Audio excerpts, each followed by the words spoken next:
एक दूजे के वास्ते। प्लीज मेरी बात सुनिए। मैं मानता हूँ हमने भाग के आप सबको हट किया। अंकल मेरी अंकल हमारी गलती है, हमारी गलती है अंकल, प्लीज मैं मानता हूँ। बाहर निकालो इसे यहाँ से। अंकल भैया, अंकल इस वक्त सिर्फ सुमन जरूरी है अंकल, प्लीज आप मेरी बात। जिस सुमन की इतनी टेंशन हो रही है ना तुझे, उसके पापा का खून किया उस आदमी ने। मेरे भाई का कातिल है तेरा बाप। मेरे पापा? अंकल आप क्या बोल रहे हो? मुझे अंकल तो पापा के दोस्त है ना। तू जाके पूछ अपने उस देशद्रोही बाप से, अगर वो शर्म से मर ना गया हो ना, तू जाके न्यूज़ देख। अंकल बाहर निकालो मेरे पापा के बारे में ऐसे क्यों बोल रहे हो अंकल?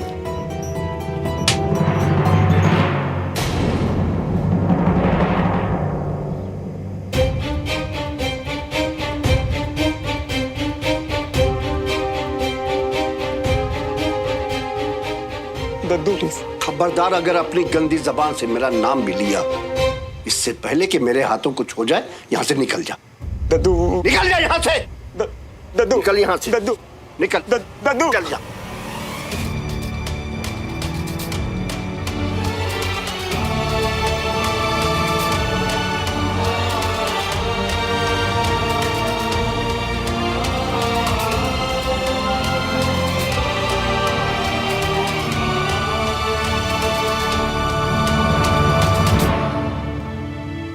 पापा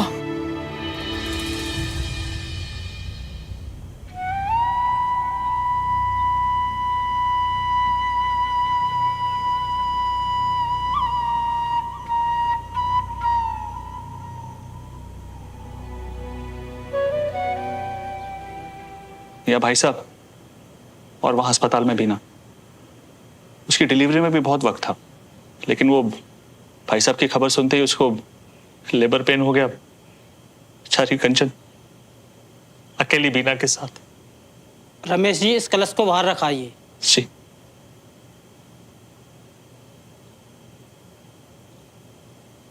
मेरे बेटे को शहीद होकर नहीं, जिंदा रहकर देश के लिए लड़ना था। अगर उस भ्रष्ट देवराज मल्होत्रा ने लालच में आके नकली वेस्ट जैकेट न बनाई होती, तो मेरा बेटा आज जिंदा होता, यहां मेरे पास होता।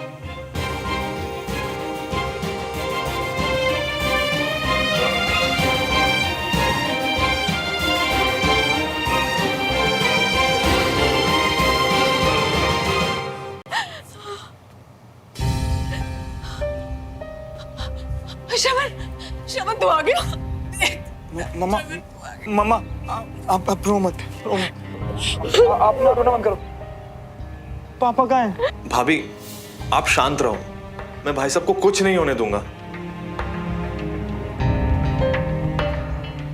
कुछ नहीं होने दूंगा मतलब? पापा कहाँ हैं चाचू?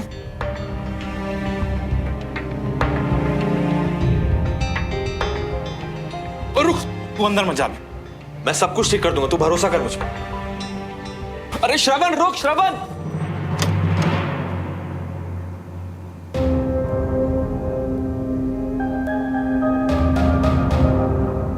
वेस्ट डील वाली फाइल है ये, हथकड़ी लगाओ। नहीं, हथकड़ी क्यों? कुछ नहीं किया इन्होंने। पापा बोलिए ना कुछ। कोई गलतफहमी हुई है इन्हें श्रवण, पता नहीं कहां से इन्हें ये। आपको जो भी बोलना है थाने में चल के बोलिए, और हाँ, अपने बेटे को बोलिए हमारे बीच में ना आए। ये काम है आपका? हाँ, एक बेकसूर को घर से उठा के ले जा रहे हो, इल्जाम क्या इनका? देवराज मल्होत्रा पर भ्रष्टाचार और देशद्रोह का संगीन आरोप है। पैसा बचाने के लिए इन्होंने आर्मी वेस्ट में सस्ता और घटिया क्वालिटी का माल लगाया है, और उसी की वजह से आतंकी हमले में कर्नल विजय तिवारी आपके पापा के द्वारा बनाई गई घटिया बुलेट प्रूफ ड्रेस को पहनकर शहीद हुए हैं। मिल गया आपको जवाब? ये सारे इल्जाम सरासर गलत है इंस्पेक्टर साहब। मैंने जो अप्रूव कराया था बिल्कुल वैसा ही मैंने बनाया था। मेरे भाई का कातिल है, तू जाके पूछ अपने उस देशद्रोही बाप से। विजय अंकल की डेथ वेस्ट की वजह से? पापा मुझे ऐसे मत देख श्रवण, मैंने कुछ नहीं किया। ये सब झूठ है। तुझे लगता मैं ऐसा करूंगा? नहीं पापा, मुझे एक मौका दीजिए, मैं कॉल करके आपको। छोड़िए। अब आपको जो भी कहना है थाने में चल के कहिएगा। थोड़ी देर और रुक जाओ इंस्पेक्टर, हमारा वकील आ रहा है। आप उन्हें भी थाने में बुलाइएगा। समझ में नहीं आ रहा क्या? मैंने कहा ना हमारा वकील आ रहा है, एक बार समझ में नहीं आता क्या? सस्पेंड हो जाओगे इंस्पेक्टर, मेरा रोज का डीआईजी के साथ उठना बैठना है। देखिए, यहाँ पर जो भी काम हो रहा है कानून के दायरे में रह के हो रहा है, बीच में ना टांग लाने से कोई मतलब नहीं है। आप हमें अपना काम करने दीजिए। चलो लेके चलो इन्हें। अरे मैंने कुछ नहीं किया, जो अप्रूव हुआ था वही मैंने कहा आप गलत कर रहे हैं। एक बेकसूर को ऐसे कैसे लेके जा सकते हो? मेरे पापा कह रहे हैं उन्होंने कुछ नहीं किया, मतलब कुछ नहीं किया। ओ इंस्पेक्टर, लगता है तुम लोगों ने मेरी बात को बहुत हल्के में ले लिया है। 2 सेकंड में खड़े खड़े सस्पेंड करवा दूंगा। उससे पहले मैं तुम्हें अरेस्ट करके अपने साथ थाने ले जाऊंगा। अंदर चलो लेके। नहीं, ऐसे थोड़ा लेके जाने दूंगा।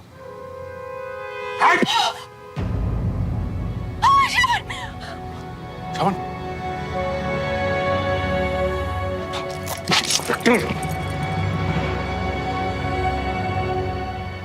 तुमने हथकड़ी पहना दिया ना मुझे। मैं जा रहा हूं ना तुम्हारे साथ। मेरे बेटे पर हाथ उठाने की तुम्हारी हिम्मत कैसी हुई?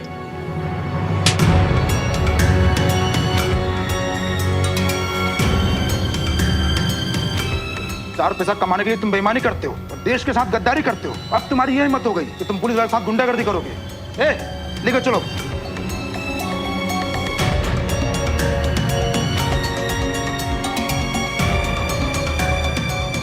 चाचू रोको ना। भाई साहब चाचू, घबराइएगा मत।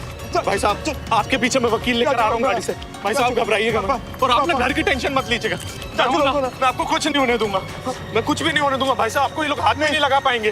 भाई साहब आपको कुछ भी नहीं होगा, मैं अभी वकील लेके आ रहा हूँ। भाई साहब आपको कुछ भी नहीं होगा। भाई साहब मैं भी आऊंगा साथ। नहीं हो शरद, अभी घर में किसी बड़े का होना जरूरी है। तू समझ रहा है ना मैं क्या बोल रहा हूँ? तो तू मेरा शेर पुत्र है ना। जब तक मैं भाई साहब को छुड़ा के नहीं लाता, तू अपना और घर वालों का ख्याल रख, खासतौर पर भाभी का।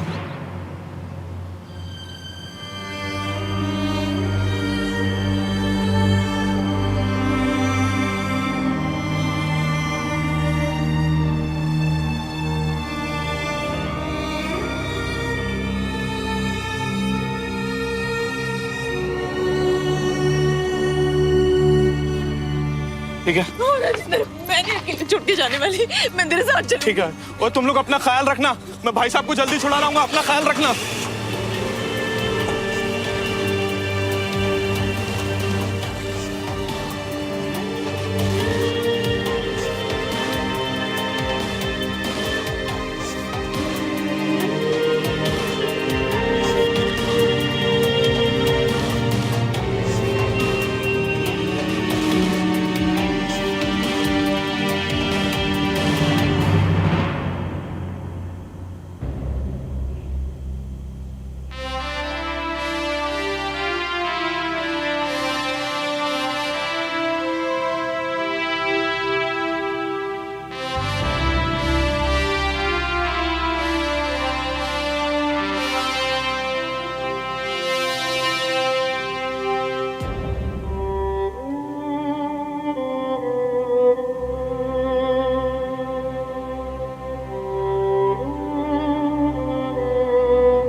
तुझे पता है बंटी, एक बार ना क्रिकेट मैच में चीटिंग करते देखा था मुझे, वहीं आगे सबके सामने थप्पड़ मारा था।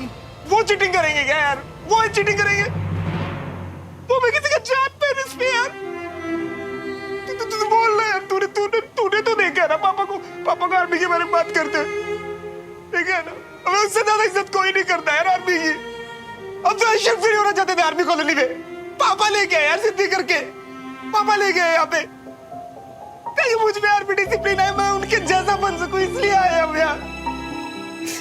और ये डील, इस डील के पीछे तो पापा ने सब कुछ लगा दिया ताकि अपने देश के लिए, अपनी आर्मी के लिए कुछ कर सके यार।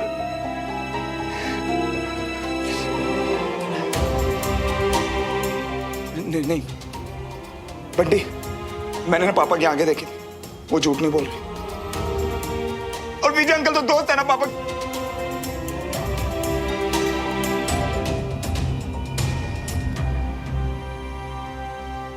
दोस्त थे, विजय अंकल दोस्त थे पापा के। मिया एक काम करो, पहले यहाँ बैठ जाओ और बस से ना रोना बंद करो। मिया तुम्हारे लिए पानी लेकर आते हैं, ये लो पानी पी लो। चाचू मिया और आंटी जी गए है ना पुलिस स्टेशन पापा को लाने, जल्दी घर आ जाएंगे पापा। बंटी सोमोगे, सोमोगे पापा। बंटी हम तो किसी तरह पापा को घर ले आएंगे यार। अगर यहाँ मेरा ही हाल है तो सुनो, उसके पास तो कोई उम्मीद भी नहीं है यार। अब उसके पास कोई उम्मीद नहीं है अब यार।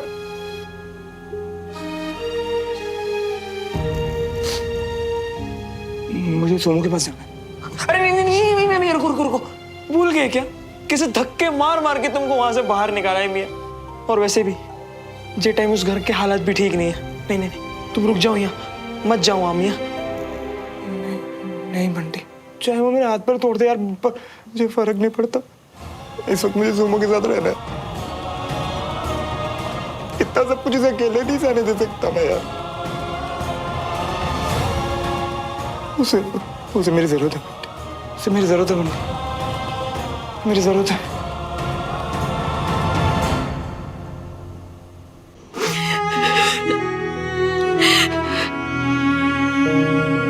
पापा, मेरे बेस्ट पापा।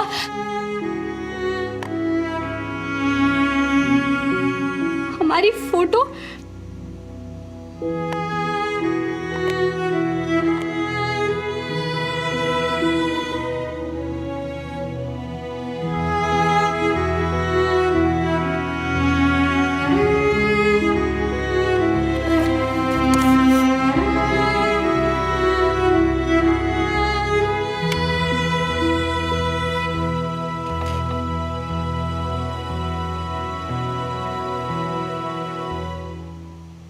माय फेवरेट कैडेट, तुम्हें खुद से दूर भेजकर बिल्कुल अच्छा नहीं लग रहा।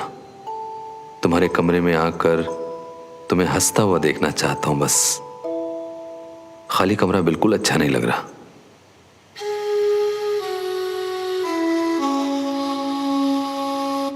बचपन में तुम किसी भी बात से गुस्सा होती तो अपना प्यारा सा चेहरा लटका कर मेरे पास आ जाती थी, पर आज पहली बार मनाने की जगह तुम्हें नाराज कर दिया मैंने। नहीं पापा। आई एम सॉरी बेटा, मैं तुम्हारी उम्मीदों पर खरा नहीं उतरा, तुम्हें समझ नहीं पाया।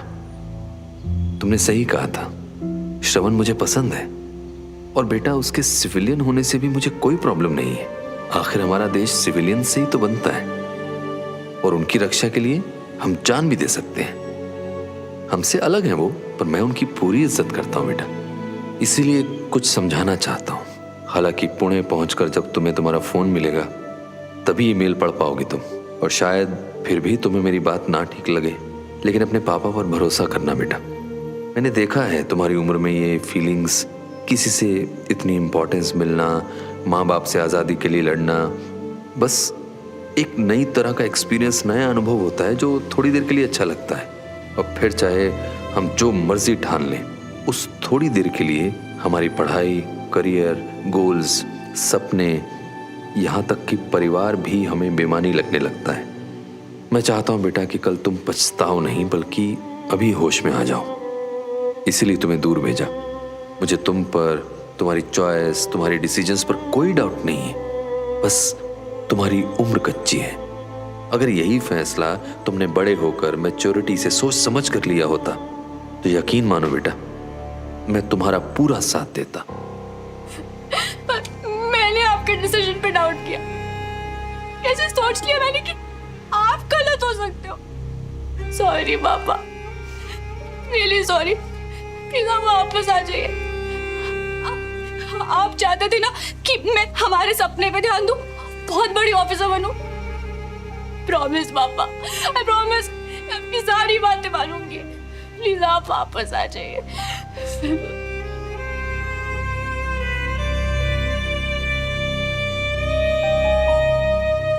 मेरे नजरिए को समझने की कोशिश करना बेटा, और उम्मीद करता हूं कि अगली बार जब हम मिलेंगे तो तुम मुझसे नाराज होकर नजरें नहीं चुराओगी, बल्कि हमेशा की तरह दौड़ती हुई आकर अपने पापा के गले लग जाओगी। I love you my favourite candidate. I love you पापा।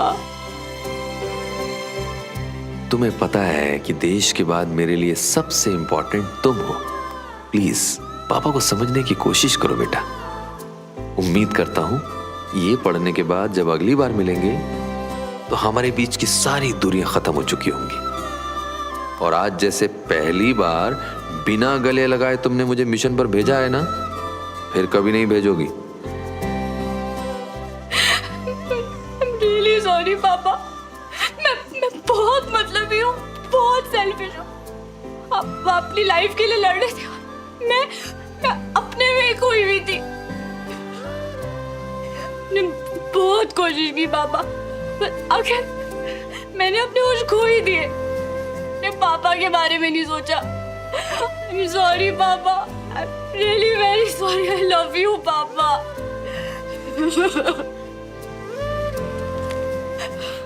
I'm sorry. I'm really sorry पापा। प्लीज मुझे माफ कर दो। I'm sorry। प्लीज वापस आ जाओ पापा।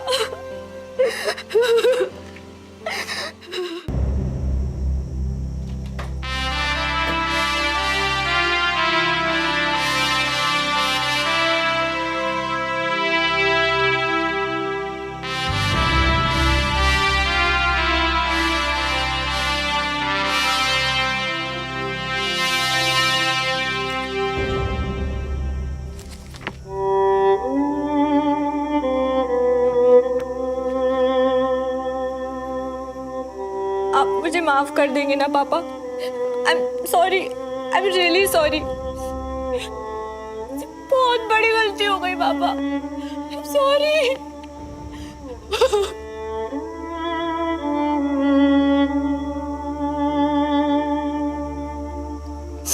I miss you, uncle।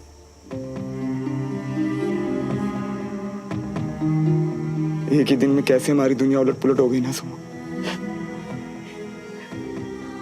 Vijay uncle हमें छोड़ के चले गए। तुम्हें पता है सब लोग ना मेरे पापा को देशद्रोही बुला रहे हैं। उन्हें ना पुलिस पकड़ के ले गई। पर हम तो सब जानते हैं ना सुनो।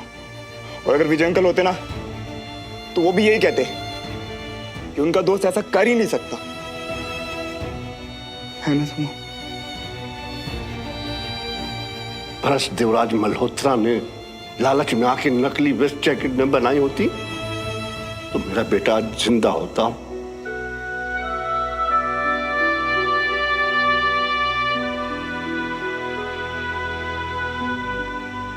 मुझे अभी कुछ नहीं सुनना श्रवण, प्लीज जाओ।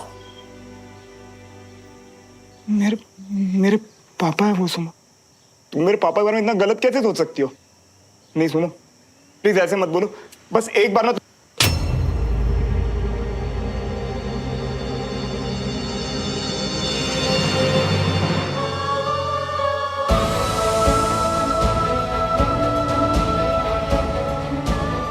मैंने अपने पापा को खोया है श्रवण। हमेशा के लिए छोड़ के चले गए हो मुझे। तुम मुझे अपने पापा की सफाई देने आए हो। मुझसे कह रहे हो कि मैं ऐसा ना करूं। ये तुम्हारे पापा पे तो इल्जाम है, तुम तो कहोगी ना ये सब। कैसे कर लूं मैं तुम पे विश्वास? हाँ, कैसे मानूं कि बाकी सब झूठे और तुम सच्चे? मैं मानूंगी दुनिया की बात, क्योंकि मुझे भी लगता है कि तुम्हारे पापा देशद्रोही। सुमन, मेरे पापा तो रिस्पेक्ट करते थे सिविलियंस की, मानते थे कि तुम लोग अलग हो पर अच्छे हो। शायद जान ही नहीं पाए बेचारे कि तुम लोग कितने मतलबी हो सकते। पैसों के लालच में जान तक ले सकते हो तुम। सुमन,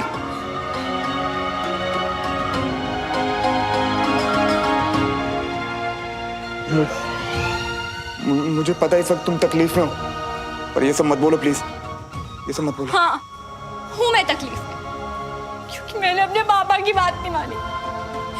मेरी भलाई के लिए वो मुझे तुमसे दूर करना चाहते थे। उसी टाइम मुझे तुम्हें छोड़ देना चाहिए था।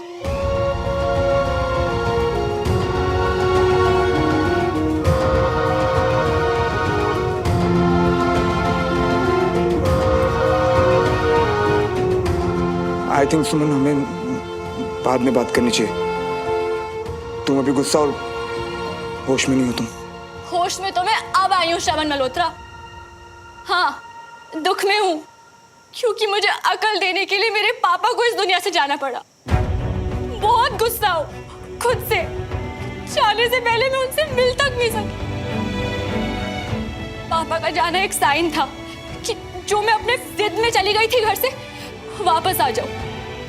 जाते जाते उन्होंने मेरी जिंदगी बचा ली, जो कि बर्बाद होने वाली थी तुम्हारे साथ।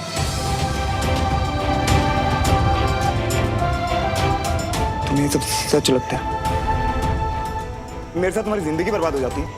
तुम्हें लगता है मेरे पापा देशद्रोही गद्दार है? हाँ श्रवण, मैंने जो कहा उसका एक एक वर्ड मानती हूँ मैं, और अब से मैं तुमसे कोई मतलब नहीं रखना चाहती। तो प्लीज अब अपनी सवाल जवाब बंद करो और जाओ यहाँ से, अभी के अभी। तेरी मोहब्बतें, तेरी इबादतें, तेरे लगा